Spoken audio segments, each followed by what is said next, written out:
ನಮಸ್ಕಾರ. ನೀವು ನೋಡ್ತಾ ಇದ್ದೀರಾ ನ್ಯೂಸ್ 18 ಡಿಜಿಟಲ್. ನಾನು ರಘುರಾಜ್. ಬೆಂಗಳೂರು ಉತ್ತರ ವಿಶ್ವವಿದ್ಯಾಲಯ ಸದಾ ಸುದ್ದಿಯಲ್ಲಿರತಕ್ಕಂಥ ಒಂದು ವಿಶ್ವವಿದ್ಯಾಲಯ. ಬೇರೆ ಬೇರೆ ಕಾರಣಕ್ಕೆ ಈ ಒಂದು ವಿಶ್ವವಿದ್ಯಾಲಯ ಬಹಳಷ್ಟು ದಿನಗಳಿಂದ ಸುದ್ದಿಯಲ್ಲಿರ್ತಕ್ಕಂಥದ್ದು. ಇದೀಗ ಬೆಂಗಳೂರು ಉತ್ತರ ವಿಶ್ವವಿದ್ಯಾಲಯಕ್ಕೆ 5ನೇ ಘಟಿಕೋತ್ಸವ ಕಾರ್ಯಕ್ರಮದ ಒಂದು ಸಂಭ್ರಮ ಕೂಡ ನಡೀತಾ ಇದೆ. ನಾಳೆ ಒಂದು ಘಟಿಕೋತ್ಸವ ಕಾರ್ಯಕ್ರಮಕ್ಕೆ ಎಲ್ಲ ಸಿದ್ಧತೆಗಳು ಕೂಡ ಪೂರ್ಣಗೊಂಡಿರ್ತಕ್ಕಂಥದ್ದು. ಪ್ರತಿ ಘಟಿಕೋತ್ಸವಕ್ಕೆ 3 ಗೌರವಾನ್ವಿತರಿಗೆ ಗೌರವ ಡಾಕ್ಟರೇಟ್ ಪದವಿಯನ್ನು ಕೊಡ್ತಕ್ಕಂಥದ್ದು ಒಂದು ಸಂಪ್ರದಾಯ. ಅದೇ ರೀತಿಯಲ್ಲಿ ಇದೀಗ ವಿವಿ ಘಟಿಕೋತ್ಸವ ವಿಚಾರವಾಗಿ 3 ಸಾಧಕರಿಗೆ ಗೌರವ ಡಾಕ್ಟರೇಟ್ ಪದವಿಯನ್ನ ನಾಳೆ ರಾಜ್ಯಪಾಲರು ಪ್ರದಾನ ಮಾಡಲಿದ್ದಾರೆ. ಇವರು ಗೌರವ ಡಾಕ್ಟರೇಟ್ ಪದವಿಗೆ ಭಾಜನರಾಗಿರ್ತಕ್ಕಂಥವ್ರನ್ನ ನಿನ್ನೆ ಏನು ವಿವಿ ಕುಲಪತಿಗಳಾಗಿರ್ತಕ್ಕಂಥ ಪ್ರೊಫೆಸರ್ ನಿರಂಜನ್ ವಾನಳ್ಳಿ ಅವರು ಘೋಷಣೆ ಮಾಡಿದ್ದಾರೆ. ಆದರೆ ಈ ಒಂದು ಪಟ್ಟಿಯಲ್ಲಿರ್ತಕ್ಕಂಥ 2 ಸಾಧಕರ ವಿಚಾರವಾಗಿ ಇದೀಗ ಸಿಂಡಿಕೇಟ್ ಸದಸ್ಯರು ಮತ್ತು ಕೋಲಾರ ಜಿಲ್ಲೆಯ ಕೆಲವರು ಟೀಕೆಗಳನ್ನು ಮಾಡ್ತಾ ಇದ್ದಾರೆ. ಅದು ಯಾವ ಕಾರಣಕ್ಕೆ ಅಂತ ಹೇಳಿದ್ರೆ, ಮೊದಲನೇದಾಗಿ ಈ ಒಂದು ಗೌರವ ಡಾಕ್ಟರೇಟ್ಗೆ ಭಾಜನರಾಗಿರ್ತಕ್ಕಂಥವ್ರನ್ನ ನೋಡೋದಾದ್ರೆ, ಏನು ಉದ್ಯಮಶೀಲತೆ ವಿಭಾಗದಲ್ಲಿ ಬೆಂಗಳೂರು ಮೂಲದ ರಾಧಾಕೃಷ್ಣ ಅಡಿಗ ಅವರು, ಜೊತೆಗೆ ಸಮಾಜ ಸೇವೆ ವಿಭಾಗದಲ್ಲಿ ಮೈಸೂರು ಮೂಲದ ಎಚ್ ಶೆಟ್ಟಿ ಅವರನ್ನ ಈಗಾಗಲೇ ಗೌರವ ಡಾಕ್ಟರೇಟ್ ಪದವಿಗೆ ಆಯ್ಕೆ ಮಾಡಿರ್ತಕ್ಕಂಥದ್ದು. ಇನ್ನು ಕೋಲಾರ ಜಿಲ್ಲೆಯ ಮಾಲೂರು ತಾಲೂಕಿನ ಪಿಚ್ಚಳ್ಳಿ ಶ್ರೀನಿವಾಸ್ ಅವರು ನಾಡಿನ ಪ್ರಸಿದ್ಧ ಗಾಯಕರಲ್ಲಿ ಒಬ್ಬರಾಗಿದ್ದಾರೆ. ಅವರನ್ನ ಗೀತೆ ಮತ್ತು ರಂಗಭೂಮಿ ವಿಭಾಗದಲ್ಲಿ ಈಗಾಗಲೇ ಗೌರವ ಡಾಕ್ಟರೇಟ್ ಪದವಿಗೆ ಅವರನ್ನ ಆಯ್ಕೆ ಮಾಡಿರ್ತಕ್ಕಂಥದ್ದು. ಮೈಸೂರು ಮೂಲದ ಎಚ್ ಶೆಟ್ಟಿ ಅವರು ಮತ್ತೆ ಬೆಂಗಳೂರು ಮೂಲದ ಹೋಟೆಲ್ ಉದ್ಯಮಿ ಆಗಿರ್ತಕ್ಕಂಥ ರಾಧಾಕೃಷ್ಣ ಅಡಿಗ ಅವರ ಒಂದು ಆಯ್ಕೆ ವಿಚಾರವಾಗಿ ಇದೀಗ ಸಿಂಡಿಕೇಟ್ ಸದಸ್ಯ ರವೀಶ್ ಅವರು ಆರೋಪಗಳನ್ನು ಮಾಡ್ತಾ ಇದ್ದಾರೆ.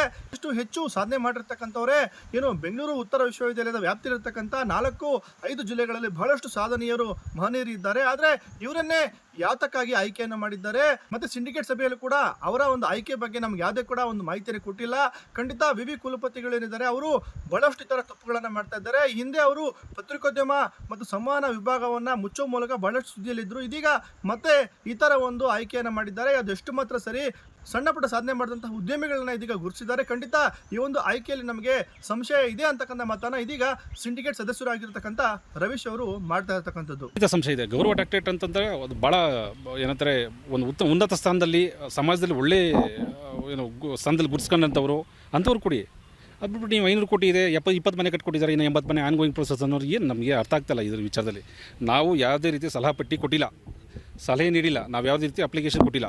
ಆಲ್ರೆಡಿ ಶ್ರೀನಿವಾಸ್ ಶೆಟ್ಟಿ ಅವ್ರು ಕೊಡಿ, ಇಲ್ಲ ಅಂತಂದರೆ ನಮ್ಮ ಯಾರು ರಾಧಾಕೃಷ್ಣ ಅಡಿಗ ಅವ್ರು ಕೊಡಿ ಅಂತ ನಾವು ಹೇಳಿಲ್ಲ. ನಾವು ಇವರು ಪ್ಯೂರ್ಲಿ ವಿ ಸಿ ಅವರ ಸೆಲೆಕ್ಷನ್ ಅಂತ ಅನ್ಸುತ್ತೆ. ರಾಜ್ಯಪಾಲರ ನಿರ್ದೇಶನವೂ ಇಲ್ಲ ಅನ್ಸುತ್ತೆ ಇದ್ರು ಈ ವಿಚಾರದಲ್ಲಿ. ಇವರು ಪ್ರತಿ ಮೀಟಿಂಗಲ್ಲೂ, ಪ್ರತಿ ಸಿಂಡಿಕೇಟ್ ಮೀಟಿಂಗಲ್ಲೂ ಸುಳ್ಳು ಹೇಳೋಂಥದ್ದು, ಪ್ರತಿ ಹಂತದಲ್ಲೂ ಕೂಡ ಜನಗಳ ನಮ್ಮ ಸಿಂಡಿಕೇಟ್ ಸದಸ್ಯರನ್ನ ದಿಕ್ ತಪ್ಪಿಸೋಂಥ ಕೆಲಸ ಮಾಡಲಿಕ್ಕೆ ಹೊಟ್ಟಿದ್ದಾರೆ ಇವರು. ಸಿಂಡಿಕೇಟ್ ಸಭೆಯಲ್ಲಿ ತಗೊಳ್ಳೋಂಥ ನಿರ್ಧಾರಗಳು ಬೇರೆ, ಇವರು ಟೇಬಲ್ ಅಜೆಂಡ ಇಟ್ಕೊಂಡು ಟೇಬಲ್ ಅಜೆಂಡದಲ್ಲಿ ಮಾಡೋಂಥ ವಿಚಾರಗಳು ಬೇರೆ. ನಮಗೆ ಅರ್ಥ ಆಗ್ತಾಯಿಲ್ಲ ಈ ನಮ್ಮ ವಿ ಸಿ ಅವ್ರ ವಿಚಾರದಲ್ಲಿ. ನಾವು ಇವತ್ತು ಸಿಂಡಿಕೇಟ್ ಮೀಟಿಂಗಲ್ಲಿ ಕೇಳಿಕ್ಕೆ ಹೋದಾಗ ಈ ವಿಚಾರದ ಬಗ್ಗೆ ಡಿಸ್ಕಷನೇ ಇಲ್ಲ. ನಾವು ಕರೆದದ್ದು ಘಟಿಕೋತ್ಸವ ಸಂಬಂಧಪಟ್ಟಂಗೆ ಮೀಟಿಂಗ್, ಅದ್ರ ಬಗ್ಗೆ ಮಾತಾಡಿ ಅಂತ ಹೇಳಿ ಎದ್ದು ಹೋಗ್ತಾರೆ.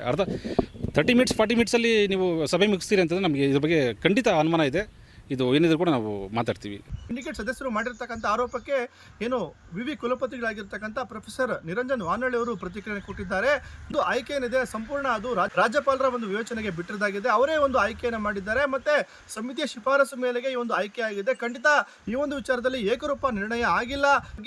ಏನು ಸದಸ್ಯರು ಹೇಳ್ತಾ ಇರ್ತಕ್ಕಂಥ ಯಾವುದೇ ರೀತಿಯಲ್ಲಿ ಕೂಡ ಏಕರೂಪ ನಿರ್ಣಯ ಆಗಿಲ್ಲ ಅಂತಕ್ಕಂಥ ಮಾತನ್ನ ಇದೀಗ ಕುಲಪತಿಗಳಾಗಿರ್ತಕ್ಕಂಥ ನಿರಂಜನ್ ವಾನಳ್ಳಿ ಅವರು ಹೇಳಿರ್ತಕ್ಕಂಥದ್ದು. ಇನ್ನು ಬೆಂಗಳೂರು ಉತ್ತರ ವಿಶ್ವವಿದ್ಯಾಲಯದಲ್ಲಿ ಪತ್ರಿಕೋದ್ಯಮ ಮತ್ತು ಸಂವಹನ ಮಾಧ್ಯಮ ಈ ಒಂದು ವಿಭಾಗವನ್ನು ಬಂದ್ ಮಾಡಿರೋ ವಿಚಾರವಾಗಿ ಇದೀಗ ಏನು ಆ ಒಂದು ವಿಭಾಗದಲ್ಲಿ ಕೆಲಸವನ್ನು ಮಾಡ್ತಿದ್ದಂತಹ ಅತಿಥಿ ಉಪನ್ಯಾಸಕ ಮಂಜುನಾಥ್ ಅವರು ಕೆಲವೊಂದಿಷ್ಟು ಆರೋಪಗಳನ್ನು ಮಾಡಿದ್ದಾರೆ. ಏನು ಬೆಂಗಳೂರು ಉತ್ತರ ವಿಶ್ವವಿದ್ಯಾಲಯದಲ್ಲಿ ಪ್ರೊಫೆಸರ್ ನಿರಂಜನ್ ವಾನಳ್ಳಿ ಅವರು ಕುಲಪತಿಗಳಾದ ನಂತರ ಬಹಳಷ್ಟು ಅಕ್ರಮಗಳಾಗಿದೆ. ಈ ಅಕ್ರಮಗಳನ್ನು ನಾನು ಆಗಾಗ ಒಂದು ಬೆಳಕಿಗೆ ತರುವಂತಹ ಒಂದು ಕೆಲಸವನ್ನು ಮಾಡ್ತಾ ಇದ್ದೆ. ಆದರೆ ಹೇಳುವಂತೆ ಪತ್ರಿಕೋದ್ಯಮ ವಿಭಾಗದಲ್ಲಿ ವಿದ್ಯಾರ್ಥಿಗಳ ಕೊರತೆ ಇರಲಿಲ್ಲ. ಹಾಗಾಗಿನೇ ಈ ಒಂದು ವಿಭಾಗದಲ್ಲಿ ನಾನು ಇದ್ದೇ ಅನ್ನೋ ಕಾರಣಕ್ಕೆ ಆ ಒಂದು ವಿಭಾಗವನ್ನೇ ಬಂದ್ ಮಾಡಿದ್ದಾರೆ. ಇಲ್ಲಿ ವಿದ್ಯಾರ್ಥಿಗಳ ಕೊರತೆ ಏನಿಲ್ಲ.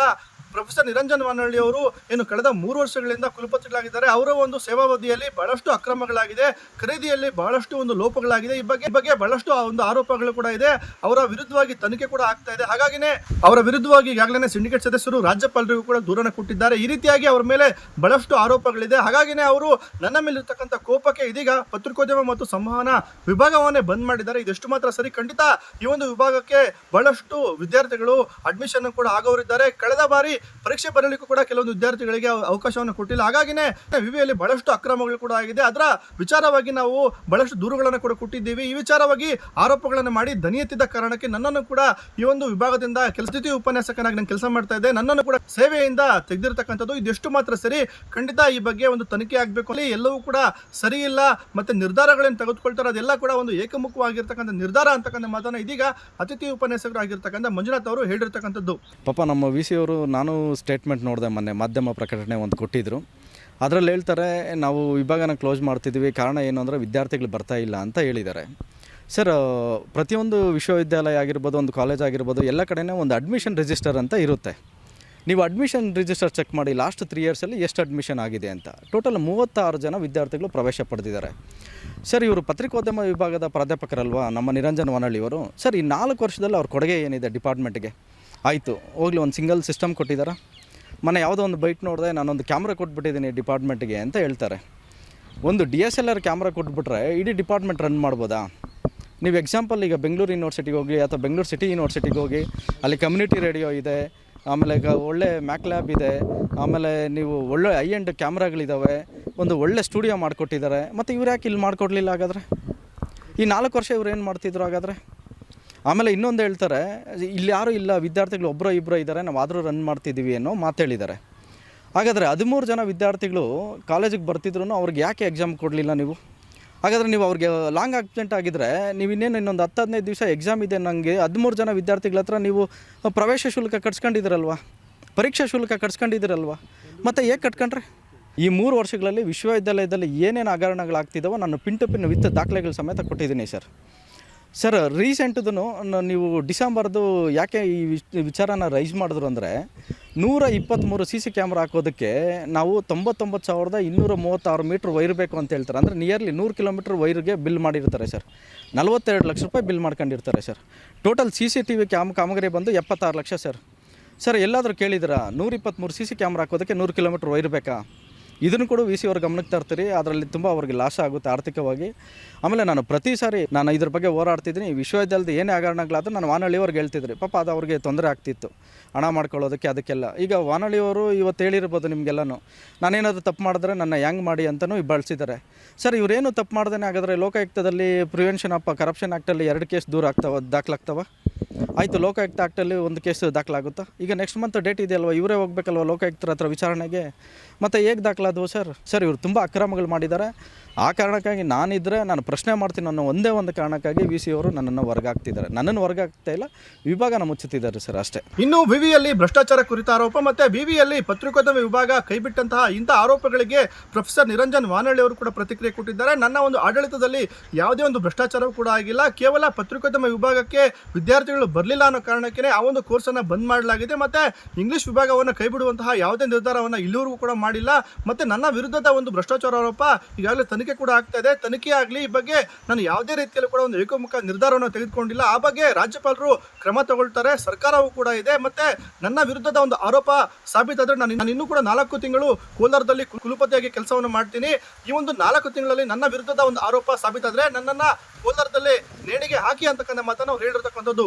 ವಿದ್ಯಾರ್ಥಿಗಳಿಲ್ಲದೆ ಹೋದ್ರೆ ಏನು ಮಾಡ್ತೀರಿ? 5 ಜನ ಅಧ್ಯಾಪಕರನ್ನ ನಾವು ನೇಮಕ ಮಾಡೋದು, ವಿದ್ಯಾರ್ಥಿಗಳೇ ಇಲ್ಲ. ನಮ್ಮ ಅಧ್ಯಾಪಕರುಗಳು ಎಲ್ಲ ಕಾಲೇಜುಗಳಿಗೂ ಹೋಗಿ ವಿಶ್ವವಿದ್ಯಾಲಯದ ಪರವಾಗಿ ಹೇಳಿಕೆಗಳನ್ನು ಕೊಟ್ಟಿದ್ದಾರೆ, ವಿದ್ಯಾರ್ಥಿಗಳನ್ನ ಸೆಳೆಯುವ ಪ್ರಯತ್ನವನ್ನು ಮಾಡ್ತಾ ಇದ್ದಾರೆ. ನಮ್ಮಿಂದ ಪ್ರಯತ್ನ ಆಗಿಲ್ಲ ಅಂತ ಹೇಳಬೇಡಿ. ಇದು ಮತ್ತೆ ನಮ್ಮ ವಿಶ್ವವಿದ್ಯಾಲಯದಲ್ಲಿ ಮಾತ್ರ ಅಲ್ಲ, ನಿಮಗೆ ಗೊತ್ತಾ, ಎಲ್ಲ ವಿಶ್ವವಿದ್ಯಾಲಯವೂ ಎದುರಿಸ್ತಾ ಇರುವಂಥ ಸಮಸ್ಯೆ ಇದು. ವಿದ್ಯಾರ್ಥಿಗಳ ಸಂಖ್ಯೆ ಕಡಿಮೆ ಆಗ್ತಾ ಇದೆ. ಇದೊಂದು ದೊಡ್ಡ ನಮಗೆಲ್ಲರಿಗೂ ಇರುವಂಥ ದೊಡ್ಡ ಪ್ರಶ್ನೆ. ವಿದ್ಯಾರ್ಥಿ ಮೆಂಬರ್ ಹೇಳ್ತಾರೆ ಚರ್ಚೆ ಆಗಿಲ್ಲ ಅಂತ. ನಾವು ಸಿಂಡಿಕೇಟಲ್ಲಿ ಏನು ಕ್ರಮವನ್ನು ತಗೋಬೇಕೋ, ಅಧಿಕೃತವಾಗಿ ಏನು ಕ್ರಮವನ್ನು ತಗೋಬೇಕೋ ಅದನ್ನು ತಗೊಂಡಿದ್ದೀವಿ. ನಮ್ದು ತಪ್ಪಾದರೆ ಸರ್ಕಾರ ನೋಡ್ಕೊಳ್ಳುತ್ತೆ ಬಿಡಿ. ಹಿಂದೆ ಅವ್ರು ಹೇಳಿದ್ರು, ನನ್ನ ಮೇಲೆ ಆರೋಪ ಬಂದಿತ್ತು, 1 ಕೋಟಿ ರೂಪಾಯಿ ಲಂಚವನ್ನು ತಗೊಂಡಿದ್ದಾರೆ ಅಂತ. ನಾನು ನಿಮ್ಮ ಹತ್ರ ಕೇಳ್ತೀನಿ ಗೆಳೆಯರೆ, ಅಟ್ಲೀಸ್ಟ್ ಕೆಲವರಿಗಾದರೂ ನನ್ನ ಬಗ್ಗೆ ನಿಮ್ಗೆ ಗೊತ್ತಿದೆ. ನಿಮ್ಗೆ ಅನಿಸ್ತದೆ ನಾನು 1 ಕೋಟಿ ಲಂಚ ತಗೊಂಡಿದ್ದೀನಿ ಅಂತ? ಸುಮ್ಮನೆ ಆರೋಪ ಮಾಡೋದ್ರಲ್ಲಿ ಅರ್ಥ ಇಲ್ಲ. ಅವ್ರದ್ದು ಆಗಲೇ ಅವರು ರಾಜ್ಯಪಾಲರಿಗೆ ಪತ್ರವನ್ನು ಬರೆದಿದ್ದಾರೆ, ರಾಜ್ಯಪಾಲರು ಕ್ರಮ ತಗೊಳ್ಳಿ ಬಿಡಿ. ನಾನು ನಿಮಗೆ ಒಂದು ಹೇಳ್ತೇನೆ, ಈ 4 ತಿಂಗಳು ಇನ್ನೂ ಕೋಲಾರದಲ್ಲಿ ನಾನು ಕುಲಪತಿಯಾಗಿ ಇರ್ತೇನೆ. ನಾನು ಅಕ್ರಮ ಮಾಡಿದ್ದಾದರೆ ಕೋಲಾರದಲ್ಲಿ ನನ್ನನ್ನು ನೇಣಿಗೇರಿಸಿ. ಒಟ್ಟಾರೆಯಾಗಿ ಬೆಂಗಳೂರಿನ ಉತ್ತರ ವಿಶ್ವವಿದ್ಯಾಲಯ ಸದಾ ಒಂದು ಸುದ್ದಿಯಲ್ಲಿರುತ್ತೆ. ಅದು ಯಾವುದೋ ಒಂದು ವಿಚಾರಕ್ಕೆ ಒಂದು ವಿವಿ ಸುದ್ದಿಯಲ್ಲಿರ್ತಕ್ಕಂಥದ್ದು. ಆದರೆ ಈ ಬಾರಿ ಏನು 5ನೇ ಘಟಿಕೋತ್ಸವ ಸಂಭ್ರಮ ನಡೀತಾ ಇದೆ, ಆ ಒಂದು ಸಂಭ್ರಮದ ವೇಳೆ ಇದೀಗ ಡಾಕ್ಟರೇಟ್ ಪದವಿಗೆ ಆಯ್ಕೆ ಮಾಡಿರ್ತಕ್ಕಂಥ ಸಾಧಕರ ಒಂದು ಆಯ್ಕೆ ಪ್ರಕ್ರಿಯೆ ವಿಚಾರವಾಗಿ ಇದೀಗ ಒಂದು ಅಪಸ್ವರ ಕೂಡ ಇದ್ದಿದೆ. ಮತ್ತೆ ವಿವಿಯಲ್ಲಿ ಆಗಿರ್ತಕ್ಕಂಥ ಭ್ರಷ್ಟಾಚಾರ ವಿಚಾರ ಮತ್ತೆ ಇರ್ತಕ್ಕಂಥ ಕೋರ್ಸುಗಳ ಪೈಕಿ ಪತ್ರಿಕೋದ್ಯಮ ವಿಭಾಗವನ್ನ ಬಂದ್ ಮಾಡಿರ್ತಕ್ಕಂಥದ್ದು ಬಹಳಷ್ಟು ಟೀಕೆಗೂ ಕೂಡ ಇದೀಗ ಗುರಿಯಾಗಿರ್ತಕ್ಕಂಥದ್ದು. ರಘುರಾಜ್, ನ್ಯೂಸ್ 18, ಕೋಲಾರ.